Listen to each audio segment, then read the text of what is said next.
आपण पहिले धडे जे होते ते आज्ञार्थी होते, बरोबर? हॅलो, सगळ्यांना ऐकू येतंय? हो हो ऐकू येते येतंय. मॅडम. येतंय येते येतंय. हो. येते येते. तर पहिले धडे जे होते ते सगळे आज्ञार्थी होते, म्हणजे तू किंवा त्वम हे सर्वनाम वापरून आपण तुला आज्ञा दिलेली होती. जसं की त्वम पठ, त्वम लिख इत्यादी. तू या व्यतिरिक्त ही सर्वनामं आहेत हे आपल्या सगळ्यांना माहितीच आहे. कोणी सांगू शकेल का काय आहेत ती? मी, मी, आम्ही, आम्ही, तुम्ही ते बरोबर, अगदी बरोबर. तर ही सगळी सर्वनामं आहेत आणि सर्वनाम म्हणजे काय, तर नामाच्या ऐवजी वापरण्यात येणारा शब्द म्हणजे सर्वनाम, बरोबर? तर आपण संस्कृत शिकायला सुरुवात केलेली आहे, पण आपली मूळ जी मातृभाषा आहे ती आधी मराठी आहे. आणि या मराठीतून आपण आता संस्कृत शिकू बघतोय. त्यामुळे मराठीचा जो काही बेस आहे तो वापरूनच आपण संस्कृतमध्ये जाणार आहोत. त्यामुळे जरी आपण आधी शिकलेलो असलो की संस्कृतमध्ये वाक्याची रचना जी आहे ती अशी एक ठराविक काही त्याला पॅटर्न किंवा फॉर्म किंवा एक ठराविक क्रम नसतो त्यातील शब्दांचा, पण तसं मराठीमध्ये नसतं. मराठीमध्ये आधी कर्ता, मग कर्म आणि मग क्रियापद ही वाक्याची रचना असते, बरोबर? सगळ्यांना समजतंय ना का स्पीड जास्त होतोय? समजतं. नाही बरोबर आहे मॅम. ठीक आहे हा. ठीक आहे. समजतंय. ओके. हा, त्यामुळे समजते. कर्ता कर्म क्रियापद याच्याच अनुषंगाने आपल्याला आधी सांगण्यात आलं होतं की तुम्ही अशीच वाक्य रचना करा, कारण ते मग समजायला सोपं पडतं. ठीक आहे. तर आता ही जी बाकीची सर्वनामं आहेत, आता आपण फक्त त्वम हे वापरून शिकत होतो. आता ही बाकीच्या सर्वनामांना पण आपण घेऊन पुढे गेलं पाहिजे, बरोबर? तर मराठीमध्ये प्रथम पुरुष हा मी किंवा जो स्वतःबद्दल बोलतो तो म्हणजे मी, आणि त्याचंच अनेक वचन म्हणजे आम्ही हे प्रथम पुरुषात येतं. त्यालाच हिंदीमध्ये उत्तम पुरुष म्हणतात आणि संस्कृतमध्ये सुद्धा उत्तम पुरुषच म्हणतात आणि इंग्लिशमध्ये फर्स्ट पर्सन म्हणतात. ठीक आहे. नंतर येतो तो त्वम. त्वम म्हणजे आपण समोर जो उपस्थित आहे त्या व्यक्तीला संबोधून बोलतो, म्हणजे त्वम हे झालं संस्कृतमध्ये, त्याला मध्यम पुरुष म्हणतात, मराठीमध्ये त्याला तू म्हणतात आणि इंग्लिशमध्ये हिंदीमध्ये तुम आणि इंग्लिशमध्ये यू, त्याला सेकंड पर्सन म्हणतात. तिथे नंतर तुम्ही स्क्रीनवर काय दाखवताय का? स्क्रीनवर दिसत नाहीये, काही दाखवत नाहीये का? आणि हे आपल्या सिलेबस मध्ये पण तसं नाहीये, पण एक आपलं रिव्हिजन शाळेत कधी काळी शिकलेलं होतो आपण, एक जस्ट रिवाइज म्हणून करण्यासाठी म्हणून हे सांगतेय मी, कारण याचा पुढच्या पाठामध्ये आपल्याला खूप उपयोग होईल. ठीक आहे. स्क्रीन दिसत नाहीये का? मी शेअर केलेलं आहे. दिसतेय का सगळ्यांना? नाही, नाही असं नाही नाही. दिसत पुढचा आहे. पाठ एवढं नाही दिसतंय. दिसत आहे. आम्हाला मी दिसतंय इकडे. फक्त अगं मी जे उन्नती बोलते श्रेया, ते नाहीये ती जी दिसत. बोलते ते नाहीच आहे स्क्रीनवर, ती नाहीये. असं सांगतेय माहिती. मी फक्त माहिती सांगतेय, हा स्क्रीन हे काही नाहीये. तुम्ही नीट ऐका. काय मॅम? आणि आता थर्ड पर्सन किंवा तृतीय पुरुष म्हणजेच येतो सहा. म्हणजे त्याला आपण अन्य पुरुष असं पण हिंदीमध्ये म्हणतात. सहा म्हणजेच झालं वह किंवा वे किंवा ही शी इट हे पण येतं. सहा म्हणजे तो. ठीक आहे. तर उत्तम पुरुष म्हणजेच अहम, नंतर मध्यम पुरुष म्हणजे त्वम आणि प्रथम पुरुष म्हणजे सह. ही थोडी नावं जरा वेगळी वेगळी दिली गेलेली आहेत भाषेनुसार. हे इतपत तुमच्या लक्षात आलं का? हॅलो. अजून एकदा रिपीट करा ना ताई. आलं आलं. बर, ऐका हा नीट. मराठीमध्ये प्रथम पुरुष म्हणजेच जो स्वतःबद्दल बोलतो. कोण बोलतो स्वतःबद्दल?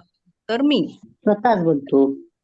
मी किंवा जर का त्याचं अनेक वचन आपण करायला गेलो तर मी किंवा आम्ही म्हणजेच येतं प्रथम पुरुष. आणि यालाच हिंदीमध्ये उत्तम पुरुष म्हणतात आणि संस्कृतमध्ये पण उत्तम पुरुषच म्हणतात. फक्त मराठीमध्ये प्रथम पुरुष. प्रथम पुरुषचं नाव हिंदी आणि संस्कृतमध्ये उत्तम पुरुष घेतलेलं आहे. मी हिंदीमध्ये पण का सांगते, कारण आपले जे काही पेपर आहेत ते हिंदी आणि इंग्लिश यामध्येच येणार आहेत. ठीक आहे. नंतर द्वितीय पुरुष. द्वितीय पुरुष मराठीमध्ये द्वितीय पुरुष कोणाला म्हणतात, तर जो समोर उपस्थित असणाऱ्या व्यक्तीला संबोधून आपण बोलतो त्याला द्वितीय पुरुष म्हणजेच तू किंवा तुम किंवा त्वम. जी त्वमची वाक्य आपण पहिल्या 3 पाठामध्ये बघत आलेलो आहोत, जे आज्ञार्थी होती. आणि मग मराठीमध्ये तृतीय पुरुष म्हणजेच हिंदीमध्ये त्याला अन्य पुरुष म्हणतात आणि संस्कृतमध्ये प्रथम पुरुष म्हणतात. संस्कृतमध्ये त्याला सह म्हणजे तो यासाठी सह हा शब्द वापरला जातो. ठीक, किंवा हे अक्षर वापरलं जातं. ठीक आहे, इथपर्यंत कळलंय का? कळली. हो हो हो मॅम. कळलं. ते ठीक आहे. पुरुषला मॅडम प्रथम पुरुष म्हणतात संस्कृतमध्ये. काय तृतीय पुरुषला तुम्ही संस्कृतमध्ये काय म्हणतो म्हणून सांगितलं? तृतीय हा, हा. पुरुष प्रथम पुरुष म्हणतात संस्कृतमध्ये. हा तेच. हा, मराठीमध्ये ज्याला तृतीय पुरुष म्हणतात, ज्याच्यामध्ये तो ती ते येतं, त्याला संस्कृतमध्ये प्रथम पुरुष असं म्हटलं जातं. 6 त्यातला आपण एकच बघतोय. 6 म्हणजे तो. ती आणि ते किंवा नपुसकलिंग किंवा स्त्रीलिंग यासाठी वेगळी अक्षरं आहेत. ओके, ती आता थोडंसं आपण कन्फ्युजन आहे ना? खूप एक गोंधळ मिनिट. आहे. ताई, काय? थोडंसं कन्फ्युजिंग आहे, कारण अहमला पण मराठीमध्ये प्रथम पुरुष म्हटलं आपण आणि तृतीय पुरुषाला संस्कृतमध्ये प्रथम पुरुष म्हटलं. मग तेच सांगते ना की जरा नावं वेगळी वेगळी आहेत आणि उत्तम पुरुषला अहम म्हटलेलं आहे. उत्तम पुरुष. हो. हा, बरोबर. उत्तम पुरुषला संस्कृतमध्ये अहम म्हटलेलं आहे. ठीक आहे, इथपर्यंत बाकी कळलंय काही? का? तर आता आणि याची तुम्हाला एक slide- कळलं आपण पुढे जाऊ. आम्हीला काय याची म्हणतात? याची एक स्लाइड टाका ना, म्हणजे समजायला वयम हे होईल. म्हणतात. पण तेही उत्तम पुरुष सांगते झाला. तुम्हाला. तेही मी बरोबर आहे. तेही मी तुम्हाला सांगते की मराठीमध्ये फक्त एक वचन आणि अनेक वचन एवढाच त्यांनी फरक केलेला आहे. पण संस्कृतमध्ये एक वचन, द्विवचन आणि बहुवचन असा फरक केलेला आहे. ठीक आहे. एकवचन. त्याचं टेबल असं येतं की अहम, आवाम आणि वयम. अहम म्हणजे मी, आवाम म्हणजे आम्ही दोघं आणि वयम म्हणजे अहम, आवाम, वयम म्हणजे आम्ही सगळे. हे आता पुढच्या आपल्याला पाठामध्ये याचा जास्त उपयोग होईल. पण आता वयम कडून आपला प्रवास थोडा आता पुढे सुरू झालेला आहे. तर आपण आता 4था पाठ आपण सुरू करूया. त्यासाठी उन्नती मॅडम मला स्लाइड दाखवाल का बालकची? Okay, thank you. आता इथे हा बालक नावाचा एक छोटा पाठ आहे आपल्याला आणि चतुर्थः पाठः बालकः. बालकः म्हणजे मुलगा. तर इथे आता पहिलं वाक्य आपल्याला असं आहे की अत्र एकः बालकः अस्ति. आता जसं तुम्ही पहिल्या 3 पाठांमध्ये एका स्क्रीनवर शब्दात दिसत नाही ते. दिसतंय. पहिलं वाक्य आहे, दिसतंय का? नाही. दिसतं. हो दिसतंय दिसतंय. दिसतंय. हा दिसलं, इकडे दिसलं. हा. पुस्तक पडते. हा तबा. दिसतंय ना? पत्र एक. हा, दिसलं तर दिसलं. जसं आपण एकेका शब्दाचा अनुवाद केला किंवा भाषांतर केलं, तर तसंच आता पण आपण तीच पद्धत वापरणार आहोत. अत्र म्हणजे येथे, एकः म्हणजे एक, बालकः म्हणजे मुलगा, अस्ति म्हणजे आहे. येथे एक मुलगा आहे. पुढचं वाक्य कोण वाचेल? हे बालक म्हणजे मुलगा का मुलगी हे कसं काय ठरणार? मुलगा. बालकहचा अर्थ मुलगा, बालिका म्हणजे मुलगी. बालिका म्हणजे मुलगी. हा. ओके. हा, पुढचं वाक्य सहा कोण वाचेल? पुस्तकं. एकानेच वाचा. सहा कारण पुस्तकं पठती. अगदी बरोबर. आता याचं भाषांतर कोण करेल? तो पुस्तक वाचतो. वाचतो. आता बरोबर. हे जर का वाक्य तुम्ही नीट बघितलं तर इथे पठती आलेलं आहे. बरोबर. आपण आधी काय बघितलं होतं, तर त्वम पुस्तकम पठ म्हणजे तू पुस्तक वाच हे आज्ञार्थी आलं होतं. आणि आता आपण सह वापरून केलंय, सह पुस्तकम पठती, म्हणजे तो पुस्तक वाचतो. हे सगळे वर्तमान काळातले आहेत रूप, आणि म्हणून आपण सह साठी पठती हे क्रियापद वापरलं जातं, क्रियापदाचं रूप वापरलं जातं. त्यामुळे इथे सह पुस्तकम पठती आलेलं आहे. पुढचं इथे वाक्य परत कोण? तो किंवा ती हे कसं ठरतं? नाही, सह म्हणजे तोच असतो. तो साठी सह हाच शब्द आहे आणि ती साठी सा हा शब्द आहे. आणि पठती मध्ये फरक पडतो का? स आणि सा नाही. नाही. पठतीच राहतं. हो. म्हणजे लिंग बदललं तरी क्रियापद तेच राहतं तसंच. हो हो. बरं, ठीक आहे. हा, आता आपण पुढे जाऊया. सह प्रतिदिनम अभ्यासम करोति. आता तो दररोज अभ्यास करतो. सांगते, तुम्ही सगळ्यांनी नीट ठेवा आणि तपासून बघा. सह म्हणजे तो, प्रतिदिनम म्हणजे दररोज, अभ्यासम म्हणजे अभ्यास, आणि करोति म्हणजे करतो. बरोबर. आता सह साठी तिथे करोति आहे क्रियापद आलेलं आहे. सह साठी जनरली म्हणजे नेहमीच ती एंडिंगच क्रियापद येतं. ती नाही ज्याचा शेवट होतो असंच क्रियापद वापरलं जातं. ठीक आहे. पश्चात भोजनम करोति. पश्चात म्हणजे नंतर भोजन करतात. इथे कोण भोजन करतो? तर तो, म्हणून करोति आलेलं आहे. ठीक आहे. इथे आपण सह वापरलेलं नाही या वाक्यामध्ये, पण हे करोतीमुळे आपल्याला कळतंय की हे त्याच मुलाविषयी आपण आता बोलत आहोत. तर याच्यात कर्ता नसल्याने तुम्ही लिंग ठरवू शकता का? करोती आहे ना. मग आणि स्त्रीलिंग आता आपला असेल तर ऐका ना, आता हा आपला बालकचा धडा आहे ना. आलं का बालक. लक्षात? ओके. हा. पण त्वम नुसतं अपि. जर तुम्हाला असं दिलं वाक्य तरी हो. हे बालकाचंच होतं का करोती म्हटल्यावर? नाही, मग तुम्ही दोन्ही लिहू शकता ना. म्हणजे बरोबर बालिकेला तुमचं. काय वेगळं येतं का तेच विचारते. आता आई, तुम्ही ह्या धड्यावर कॉन्सन्ट्रेट करा सध्या की त्या काय शिकवतात. नाही, कबूल आहे, पण जर समजा बालिका असेल तर करोती हे करोती राहत नाही का? राहतं, तेच करोती म्हणूनच राहतं. ओके. आणि जर का तुम्हाला असं पश्चात फक्त इंडिव्हिज्युअल पश्चात भोजनम करोति म्हणजे काय म्हणायचं? पश्चात नंतर म्हणजे नंतर. भोजन करतो. भोजन करतो. ठीक आहे. नंतर हा. आता हेच जर तुम्ही ज्या आता मॅडमने विचारलं होतं की याचं काय येईल भाषांतर, तर पश्चात भोजनम करोति. तर त्याचं नंतर भोजन करतो करते असं पण येऊ शकतं. हा. ठीक आहे. त्वम अपि भोजनम कुरु. तू आता सुद्धा भोजन कर. तू सुद्धा भोजन कर. भोजन कर. आणि हे आता लक्षात आलं का तुमच्या? हे आज्ञार्थी आहे, जसं तुम्ही आधीच्या धड्यांमध्ये बघितलं होतं. हो हो हो. तू सुद्धा भोजन कर. स्वच्छम जलम पिब पाठशालाम च गच्छ. आता ही दोन वाक्य आहेत पण ती एकत्र केलेली आहेत. स्वच्छम जलम पिब. आता हे पण आज्ञार्थीच आहे की जल पी, पाणी पी, आणि म्हणजे आणि शाळेला जा. बरोबर. तर तुम्हाला पहिलं ही स्लाइड वरचं सगळं कळलेलं आहे का? हो हो हो कळलं.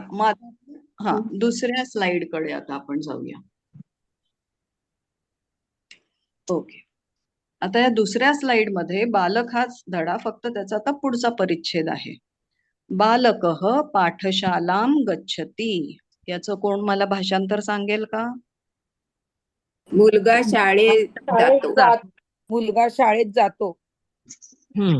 बरोबर. मुलगा, बालकः म्हणजे मुलगा, पाठशाला म्हणजे शाळेत किंवा शाळेला, आणि गच्छति म्हणजे जातो.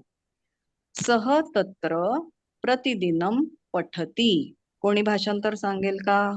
तो तेथे दररोज तो तेथे प्रत्येक दिवशी वाचतो. ओके. सह म्हणजे तो, पत्र म्हणजे तिथे, प्रतिदिनम म्हणजे दररोज, आणि पठती म्हणजे अभ्यास करतो. ओके. त्वम एकम पत्रम लिख. कोणी सांगेल का? एक पत्र लिही. बरोबर. त्वम म्हणजे तू, एकम म्हणजे एक, म्हणजे पत्र, तू काय लिख करतीस? लिही. सह तो किम काय करतो? करोति? कोण तो काय सांगेल? करतो? तू काय करतो? आता काय साठी आपण कुठला शब्द वापरला? किम. नाही, आपण हा प्रश्न तयार केला की हा पहिला प्रश्न आलेला आहे तुमच्या सिलेबस मध्ये. तो काय करतो? सह एकम पत्रम लिखती. कोण सांगेल? तो एक पत्र लिहितो. बरोबर. आता आपल्याला विचारलेल्या प्रश्नाचंच हे उत्तर मिळालेलं आहे. तो काय करतो? सह किम करोति? सह एकम पत्रम लिखती. तो एक पत्र लिखतो. इदानीं सह जलम पिबती. कोण सांगेल? इदानीं आता तो पाणी पितो. बरोबर. आता पण चालेल किंवा या वेळेला पण चालेल. तो पाणी पितो. पाण्याला जल म्हणतात. जलम. त्वं जलम पिब. तू पाणी पी. बरोबर. परत हे काय झालं आता वाक्य? आज्ञार्थी आहे. सायंकाळी जलम पिब. सायंकाळी तू खेळ. जलम म्हणजे पाणी. सायंकाळी तू खेळ. हॅलो, कोण बोलतंय का मध्येच? माझ्या पुढे जाऊन म्यूट करा प्लीज. सगळ्यांनी बोलू नका बरं का. एकेकाने हा. बोला म्हणजे ते ऐकू येते, आणि मध्ये बोलू नका त्या बोलत असताना. त्वम, ताई थँक्यू. ताई एक मिनिट जरासं फास्ट होतंय काय माहितीये, तुम्ही विचारताय प्रश्न आणि काही जणच उत्तर देत आहेत आणि ते मिळाल्यानंतर लगेच तुम्ही पुढे जाते, पण काही जण मला तरी मी मागे पडतोय त्याच्यामुळे. असे ठीक आहे, ठीक काही आहे. जण आणखीनही असतील असे. हो दादा, तुम्ही कुठे मागे पडलात सांगा, तिथून परत घेऊ. कुठल्या वाक्यापासून तुम्हाला जरा असं गडबड झाल्यासारखं वाटतंय? हॅलो, परत स्वतःला एक बोलू करा ना. मागच्या वेळेला लगेच पुढे तुमची उत्तरं येत होती, आता उत्तरं एकदम शेवटी येत आहेत, त्यामुळे लोकांना गोंधळ होत असेल. ठीक आहे. मग आता काय करू अशी अपेक्षा आहे? दुसरा परिच्छेद परत घेऊ का? सेकंड स्लाइड ही. स्वाती, हॅलो, चालेल. स्वाती, ऐकायला हा, येतंय बोला. का?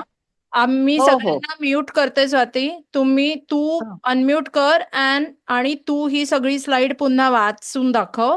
मग करू विचारूया आपण नंतर, पुढे विचारूया. ही एक्सप्लेन कर तू. हा, मी सगळ्यांना म्यूट करते, तू अनम्यूट कर. ओके. चला, येत आहे ऐकू उन्नती? हो, येतंय. हा, आपण आता परत दुसरी स्लाइड बघूया. बालकः पाठशालां गच्छति. बालकः म्हणजे मुलगा, पाठशालां म्हणजे शाळेत, गच्छति म्हणजे जातो. मुलगा शाळेत जातो. सह तत्र प्रतिदिनं पठति. सह म्हणजे तो, तत्र म्हणजे तेथे. आता इथे तेथे म्हणजे कुठे? तर शाळेत, पाठशाळेत. प्रतिदिनम म्हणजे दररोज, आणि पठती म्हणजे अभ्यास करतो. तो तेथे दररोज अभ्यास करतो. त्वम एकम पत्रम लिख. त्वम म्हणजे तू, एकम म्हणजे एक, पत्रम म्हणजे पत्र, आणि लिख म्हणजे लिही. तू एक पत्र लिही. हे आज्ञार्थी वाक्य झालं, जे आपण पहिल्या काही पाठांमध्ये बघितलं. सह किम करोति. सह म्हणजे तो, किम म्हणजे काय, आणि करोति म्हणजे करतो. हे आपण पहिलं प्रश्नार्थक वाक्य बघितलं. तो काय करतो? सह किम करोति. आता याचंच उत्तर आपल्याला पुढच्या वाक्यात मिळतंय की सह एकम पत्रम लिखती.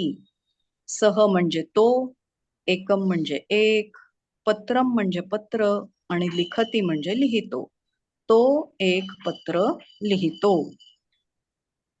पुढचं वाक्य बघूया. इदानीं सह जलम पिबती. आता किंवा यावेळी तो, सह म्हणजे तो, जलम म्हणजे पाणी आणि पिबती म्हणजे पितो. आता तो पाणी पितो. आतापर्यंतच्या वाक्यात तुम्ही गच्छती, पठती, करोती, लिखती, पिबती ही क्रियापद बघितली, जी आधी आपण बघितली नव्हती. आपण फक्त गच्छ, पठ ही आज्ञार्थी बघितली होती.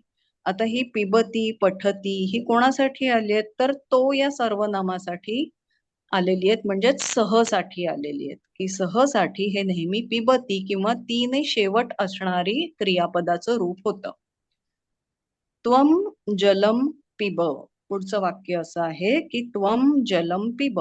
तू, त्वम म्हणजे तू, जलम म्हणजे पाणी आणि पिब म्हणजे पी. तू पाणी पी. हे परत आज्ञार्थी वाक्य झालं.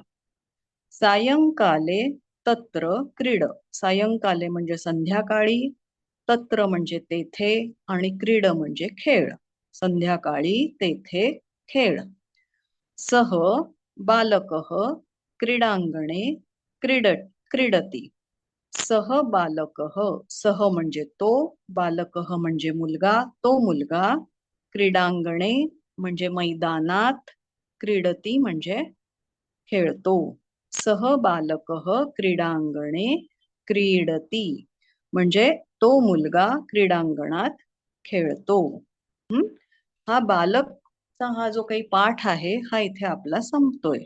तर यामध्ये आपण वेगळी क्रियापद बघितली जी सह किंवा तो या सर्वनामाशी निगडित होती, जशी की गच्छती, पठती, करोती, लिखती, पिबती आणि क्रीडती, की ज्याचा शेवट, ज्या क्रियापदांचा शेवट तीने होतो, ती म्हणजे ह्रस्व तीने होतो, ती सगळी क्रियापद आपण बघितली. तर इथपर्यंत आता कळलंय का? हो हो हो हो मॅडम हो कळलं. ताई, हो. मॅडम हो. कळलंय. ओके ओके ओके, चालेल. आता आपण थोडं पुढे सरकायला हरकत नाही ना? हो आता हो आपण पुढचा हो पाठ बघूया. हो चालेल. हा, पुढचा पाठ म्हणण्यापेक्षा चौथ्या पाठातलाच हा दुसरा निबंध आहे, मयूरः म्हणजेच मोर. आता यातले पण बरेचसे शब्द तुम्हाला माहितीच असतील, कारण संस्कृत ही सगळ्या भारतीय भाषांची जननी आहे आणि त्यातूनच या सगळ्या भाषा, प्राकृत भाषा या सगळ्या निर्माण झालेल्या आहेत. त्यामुळे बहुतेक करून 90% शब्द तरी आपल्याला माहितीचे आहेत.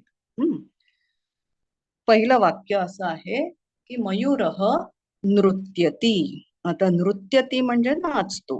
कोण नाचतो? तर मोर नाचतो. मयूरः म्हणजे मोर आणि नृत्यती म्हणजे नाचतो. कुत्र नृत्यती. कुत्र हा आता नवीन शब्द.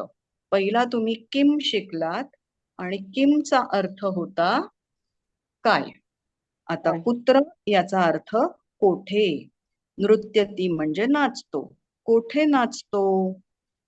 त्याचंच उत्तर आपल्याला पुढच्या वाक्यामध्ये मिळतं. मयूरः उद्याने नृत्यती. मोर उद्यानात नाचतो. कदा नृत्यती. आता तुम्हाला अजून एक नवीन शब्द आता शिकायला मिळतोय, कदा. कदा म्हणजे केव्हा. आता यातला जो दा आहे हा आपल्याला वेळ दर्शवितो. इदानीम मध्ये पण आपल्याला दा आला होता, यावेळी. तसं कदा म्हणजे केव्हा. तर केव्हा नाचतो, कदा नृत्यती, केव्हा नाचतो, याचं उत्तर आपल्याला पुढच्या वाक्यात मिळतंय. सायंकाले नृत्यती. संध्याकाळी नाचतो. त्वम मयूरम पश्य. परत आज्ञार्थी वाक्य आलेलं आहे. त्वम म्हणजे तू, मयूरम म्हणजे मोर, पश्य म्हणजे पहा किंवा बघ. तू मोर पहा किंवा तू मोर बघ. मयूरः तत्र किम करोती. किम तुमचा शब्द झालेला आहे. मयूरः म्हणजे मोर, तत्र म्हणजे तेथे, किम म्हणजे काय आणि करोती म्हणजे करतो. मोर तेथे काय करतो? त्याचंच उत्तर पुढच्या वाक्यात आहे. सह तत्र नृत्यम करोती. सह म्हणजे तो, तत्र म्हणजे तेथे, नृत्यम म्हणजे नाच किंवा नृत्य वापरलं तरी चालेल, करोती म्हणजे करतो. तो तेथे नाच करतो किंवा तो तेथे नृत्य करतो. त्वम तत्र गच्छ. त्वम म्हणजे तू, तत्र म्हणजे तेथे आणि गच्छ म्हणजे जा. तू तेथे मॅडम एकच विचारू का? अं? एकच विचारू का? हो मयूर हा उद्याने नृत्यती आहे ना, तो उद्यानेला म्हणजे आता मराठीत बाग वगैरे आलं तर संस्कृत मध्ये ट्रान्सलेट करायला तर बाग म्हणजेच उद्यान ना? हो हो मोर असं बागेत म्हणू शकतो नाचतो ना, म्हणजे असं पण बरोबर आहे. हो हो उद्यान आणि बाग दोन्ही म्हणू शकतो मराठी आणि अगदी हो हो मराठीमध्ये. हो हो मोर बागेत नाचतो चालेल. अगदी बरोबर आहे. हा हा ओके थँक्यू. जाऊया पुढे. हो हो पुढे जायचं. ओके. हो. त्वम तत्र गच्छ. तू तेथे जा. तू त्वम म्हणजे हे परत आज्ञार्थी वाक्य आहे जे झालेलं आहे आपल्या आधीच्या पाठात. सुंदरम मयूरम पश्य. सुंदरम म्हणजे सुंदर, मयूरम म्हणजे मोर, पश्य म्हणजे पहा. परत हे आज्ञार्थीच आहे त्वमसाठी. सुंदर मोर पहा. ठीक आहे. आता या आपण मोर या या छोट्याशा आपण लघुनिबंध म्हणू, त्याच्यामध्ये पण आपल्याला नृत्यती, नंतर करोती हे आपण सहसाठी वापरलेली क्रियापदाची रूप आहेत. बरोबर. जसं आता मराठीमध्ये मी नाचतो, पण ती नाचते, नंतर तो नाचतो, हे आपण क्रियापदाच्या रूपांमध्ये बदल करतो. तर तसेच बदल आपल्याला आता करायला हळूहळू शिकायचंय. ठीक आहे. आणि त्यासाठी आपण आधी सर्वनाम आणि त्याची विभागणी बघितली की प्रथम पुरुष, नंतर द्वितीय पुरुष, तृतीय पुरुष हे मराठीमध्ये, नंतर संस्कृत मध्ये काय होईल तर प्रथम पुरुष, मध्यम पुरुष आणि उत्तम पुरुष. ठीक आहे. ही आज आपण त्यांची विभागणी बघितली. तसंच आता ही क्रियापदं कशी वगैरे वापरायची तो आता विचार करूया नको, तो आपण पुढच्या पाठात बघणार आहोत. पण आता आपल्याकडे वेळ किती शिल्लक आहे? 3 मिनिटं. 3 मिनिट. ओके. मग कोणाला काही शंका आहेत का? एक शंका आहे. हो. प्रथम पुरुष, मध्यम पुरुष आणि तृतीय पुरुष असं आहे का? प्रथम पुरुष, द्वितीय पुरुष आणि तृतीय पुरुष अशी विभागणी मराठीमध्ये केलेली आहे. प्रथम पुरुष मध्ये मी आणि आम्ही येतं, द्वितीय पुरुष मध्ये तू आणि तुम्ही येतं आणि तृतीय पुरुष मध्ये तो, ती, ते येतं. संस्कृत मध्ये मात्र हा क्रम थोडा वेगळा केलेला आहे. तो असा की प्रथम पुरुष मध्ये सह येतं. सह म्हणजे तो. मध्यम पुरुष मध्ये तू किंवा त्वम येतं आणि उत्तम पुरुष मध्ये अहम किंवा मी येतं. ओके. कळलं का? हॅलो. शंका कोणी विचारली होती? मला कळलं. स्वातीताई त्याची एक स्लाइड घालता येईल का? नाही, ते आता पुढच्या पाठामध्ये हे सगळं आहे. हे मी आता फक्त ओरली सांगितलं. हे सगळं तुम्हाला पुढच्या पाठामध्ये बघायला मिळेल. ठीक आहे. प्रथम पुरुष वगैरे. हो हो. आपल्याला तो शब्द आता शिकायचेच आहेत. आपल्याला आता क्रियापद ते कसं आपल्याला अहम, आवाम, वयम, त्वम, युवाम, युयम, सहा, तौ, ते यानुसार आपल्याला आता क्रियापदामध्ये काय बदल होईल हे सगळं आपण शिकणारच आहोत. बर ठीक. त्याच्या अर्थासकट. ते सेकंड थर्ड हे आहे ना मॅम, मयूर उद्याने नृत्यती. हो. ते उद्यानम नृत्यती पण करेक्ट होतं का? हो चालेल ना. उद्यानम. चालेल. हो उद्यानम पण चालेल. हो ओके. चालेल. कारण तुम्ही आधी तसंच शिकलाय आणि जसं तुम्ही पुढे जाल तसं ते उद्याने पण बरोबर आहे. हे काय ते तुम्हाला नंतर हळूहळू कळेल. बरं बरं. आपली आता वेळ संपत आलेली आहे. ओके. तर आपला वेळ संपत आलेला आहे. आपण आता उद्या परत भेटणार आहोत आणि आपण पुढच्या शिकायला सुरुवात करणार आहोत. तर आता आजपर्यंत जे काही शिकलेलो आहोत त्याची कृपया उजळणी करून यावी. ठीक आहे. ओके उद्या थँक्यू आपण थँक्यू 9:15 भेटूया. ओके ओके मॅडम जय गुरु धन्यवाद जय गुरु जय गुरु. थँक्यू जय गुरु. धन्यवाद. पण कळलं का आजचं सगळ्यांना? हो कळलं कळलं. हो हो हो हो कळलं मॅडम कळलं